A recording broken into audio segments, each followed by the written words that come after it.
Lecture du livre du prophète Isaïe. Parole du Seigneur adressée à Jérusalem. Ton époux, c'est celui qui t'a faite. Son nom est le Seigneur de l'univers. Ton Rédempteur, c'est le Saint d'Israël. Il s'appelle Dieu de toute la terre. Oui, comme une femme abandonnée, accablée, le Seigneur te rappelle. Est-ce que l'on rejette la femme de sa jeunesse, dit ton Dieu ? Quand ma colère a débordé un instant, je t'avais caché ma face. Mais dans mon éternelle fidélité, je te montre ma tendresse, dit le Seigneur, ton Rédempteur.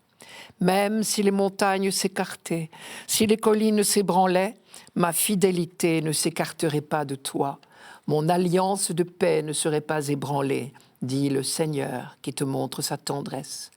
Jérusalem, malheureuse, battue par la tempête, inconsolée, voici que je vais sertir tes pierres et poser tes fondations sur des saphirs. Je ferai tes créneaux avec des rubis, tes portes en cristal de roche et toute ton enceinte avec des pierres précieuses. Tes fils seront tous disciples du Seigneur et grande sera leur paix.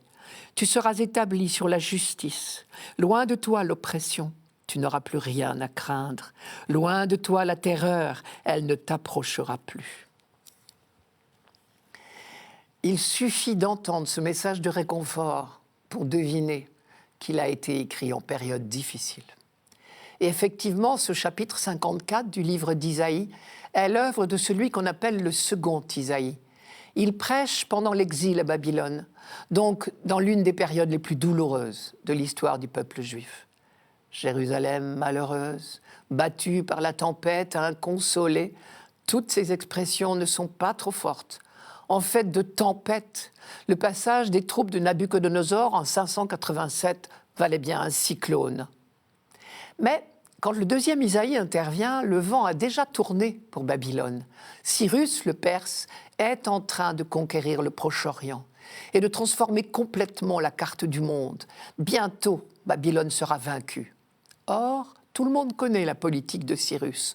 On sait que partout, il permet le retour des exilés et qu'il leur donne les moyens de reconstruire leurs pays respectifs. Et donc, le prophète entrevoit déjà la fin de l'exil. Et c'est pour cela qu'il appelle Dieu le Rédempteur d'Israël, qui signifie tout simplement libérateur. Quand Isaïe dit aux Juifs exilés à Babylone « Dieu est votre Rédempteur », ils comprennent très bien. Dieu va intervenir, l'heure de votre libération va sonner. Et effectivement, Cyrus apparaîtra pour les Juifs comme un libérateur. Mais il ne faut pas se tromper. Cyrus n'est pour Dieu qu'un instrument. Dieu seul est Dieu, rappelle Isaïe à ses frères juifs. Et c'est pour là qu'il insiste plusieurs fois. Son nom est le Seigneur de l'univers. Ou bien encore, il s'appelle Dieu de toute la terre. Manière de dire, ne vous trompez pas, il n'y en a pas d'autre. Et si votre libération approche, c'est à lui et à lui seul que vous le devez. Et cette libération ne consiste pas seulement à ouvrir les portes d'une prison ou d'une frontière. Elle est une véritable restauration du peuple dans sa dignité, de la ville et du temple dans leur beauté. Le peuple va revivre, reconstruire sa ville et son temple plus beau qu'avant. Dieu y pourvoira. Je vais sertir tes pierres et poser tes fondations sur des saphirs. Je ferai tes créneaux avec des rubis, tes portes en cristal de roche et toute ton enceinte avec des pierres précieuses. C'est un langage merveilleux. Cette évocation de bijoux ne peut que nous séduire. Mais il est quand même étrange si on y réfléchit. N'est-ce pas une fameuse audace de prêter de tels sentiments à Dieu, le Créateur, le Tout-Puissant? On trouve souvent dans la Bible la conscience de la grandeur infinie de Dieu, le tout autre que l'homme. Mais on y trouve aussi, et en particulier dans ce texte, de véritables déclarations d'amour de Dieu pour son peuple. Ici, le peuple d'Israël est représenté par sa ville, Jérusalem. L'une des phrases les plus fortes de ce texte, d'ailleurs, c'est peut-être la formule qui paraît si simple à première vue.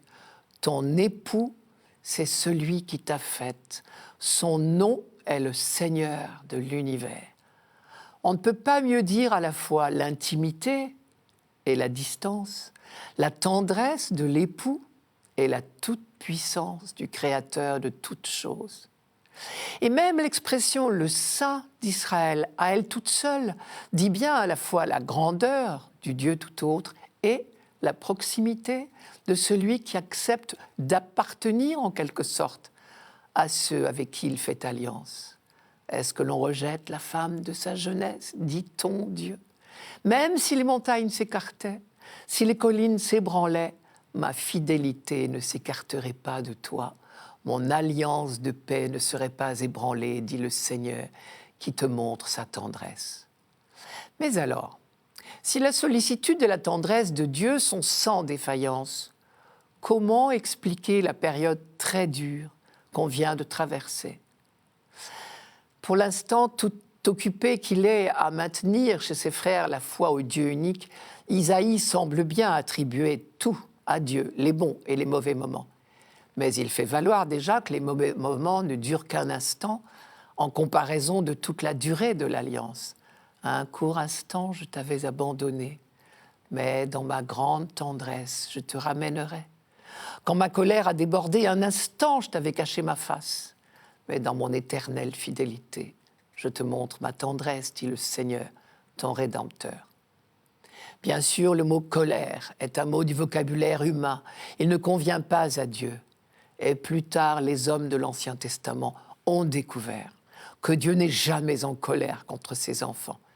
Si colère il y a, c'est seulement contre le mal qui nous blesse. Et nous, chrétiens, nous savons que la résurrection du Christ est le seul mot qui dit Dieu sans le défigurer, c'est-à-dire l'amour infini qui crée la vie, là même où nos haines engendrent la mort.